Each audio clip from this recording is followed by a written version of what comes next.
So, quick little bit of info. You 30 people that actually watch my videos, you probably know this is my favorite knife model. Spyderco Paramilitary 2. I have 3 of them. Well, I have 2, and my wife has my first one. And this is the 3rd one that I've ever got, and I'm probably going to keep this one forever because my wife got it for me because she just knows how much I like this knife. So, recently, I got this knife. For those of you that don't know, which I'm sure is a pretty short list, that's the Spyderco Southern Flipper. This is Spyderco's first flipper. This is also a couple other unique aspects of this one is its internal stop pin that you can see right there. It rides on ball bearings instead of phosphor bronze bushings or Teflon bushings. It's actually got cage ball bearings in the pivot. Pretty unique over travel, lock bar stabilizer, whatever you want to call it. It's not like what a lot of people do, like with my ZT301, having this puck right here, so when you go to unlock it, that stops the lock bar from going past that point. Another interesting thing is how they did the cutouts for the titanium. It's in 3 grooves. Kind of unique. Most people just do a normal 1 groove like that.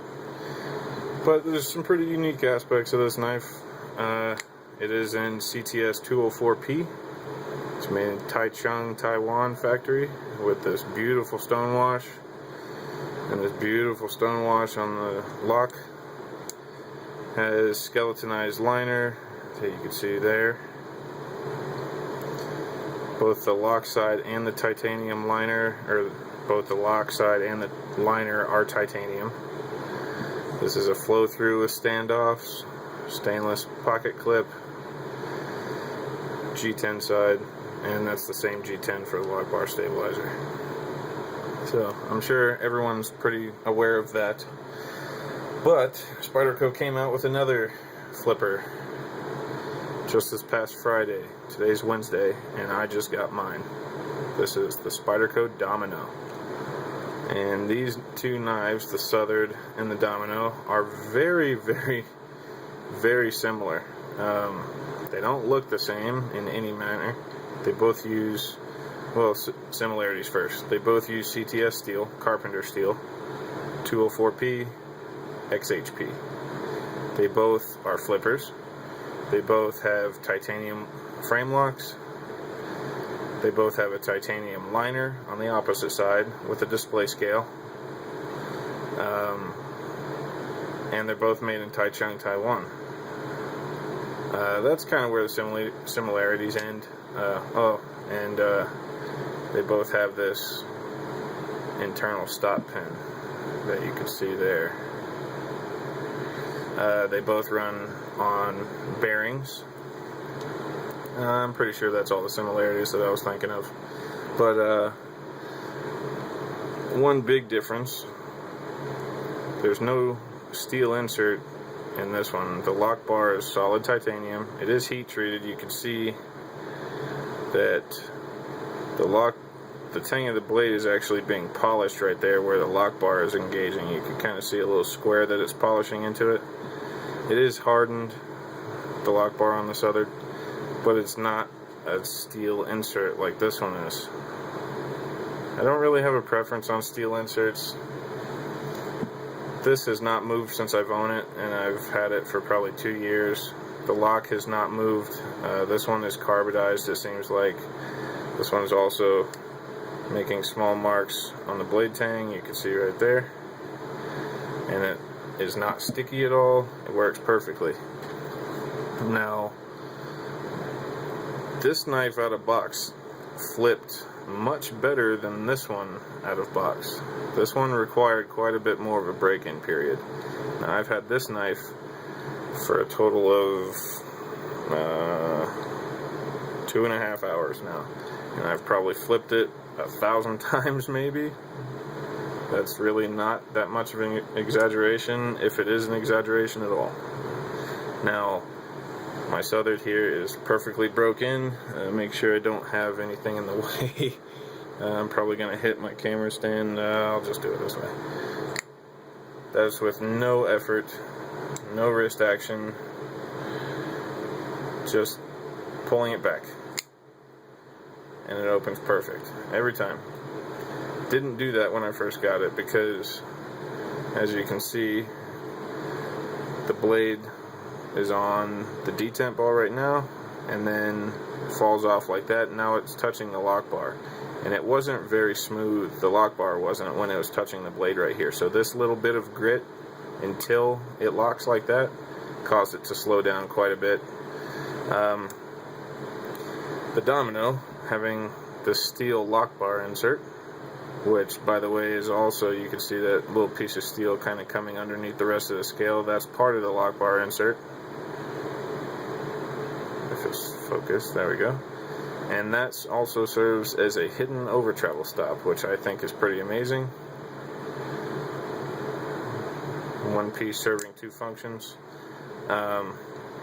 This one did fire open quite a bit better right out of box. Make sure I'm clear.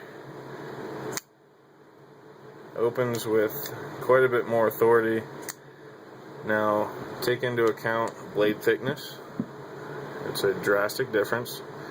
Way out at the tip, you can see the southern gets about to the same thickness, and then it very abruptly jumps up and stays that thick the entire way. The Domino is full flat grind, the southern is hollow ground. So there's a much heavier blade in this one, so it is going to open, oops, hit the stand of course. Let's just do it like that. If I could get my camera to sit still. Requires no other motion, but this one has been like that since I pulled it out of the box. Now, there's a stronger detent on the Domino as well as a lighter blade, so it kind of comes out with quite a bit of authority. And there's obviously no sticky lock on this one. That's not titanium engaging the blade tank. So, one other point I wanted to point out is this handle skill. This is, I think, the only other video I've seen on YouTube so far of someone owning this knife. He was saying it's carbon fiber. It's not advertised as carbon fiber, even though it looks like it should be. I don't know what it is. The way it's labeled, as far as the description, like online, if you look up this knife, is glass fiber weave G10 or glass weave G10 or something like that. So it's a G10 scale. You can see the weave in it right there. And it has glass fibers woven into it, which I thought that's what G10 was in the first place. But either way, it's a wild pattern. It's not perfectly smooth like Spyderco Sage 1. There is a little bit of grip going on. It's nothing like this. I'm not comparing it to that because this is almost like an Emerson type grip. But it's not perfectly smooth either. This one's more of a gentleman's kind of knife. One gripe I have with it is the finish on the blade. You can see the southern is a stonewash on the blade.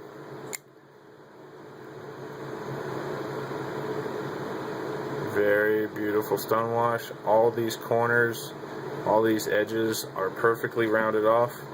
This one did not receive that treatment. This one is a satin finish, which you can see all the grind marks.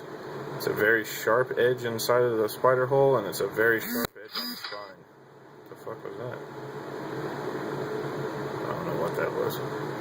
But, so, I mean, you can open this knife with the spider hole, but it feels like it's going to cut you.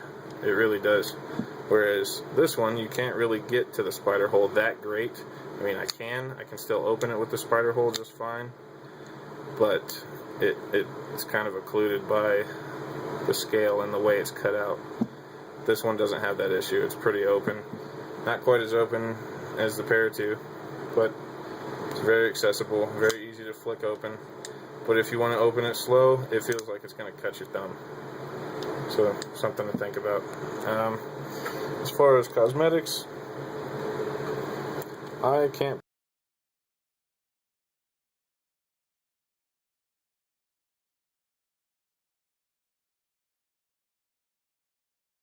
completely unique as far as form, fit, usability.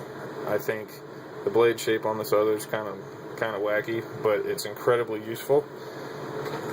I'm a fan of leaf-shaped blades.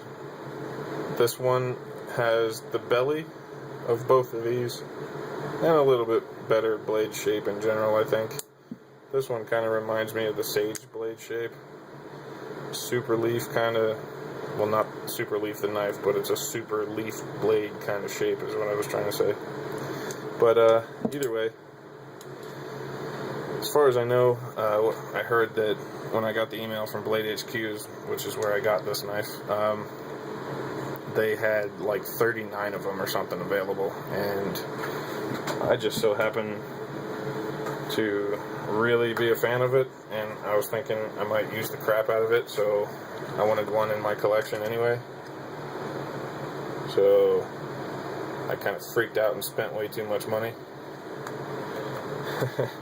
Don't know what I'm going to do with the second one right now, because that's just way too much money just sit around and me not enjoy it at all. I haven't even taken it out of the box because I've been flipping this one open so much. So that's kind of my overview of the new Spyderco Domino. Like I said, I've only had it for 2 hours, so this is not a review. This is just kind of first impressions after fondling it, and which I have fondled the shit out of this knife for the past couple hours, believe me. One other thing to note is the finish on the titanium side is identical to the Southern. It's like an acid stone wash. It's real dark kind of colored. It looks great. It looks perfect. It's amazing looking. But that's it for me. Got any questions, let me know. See ya.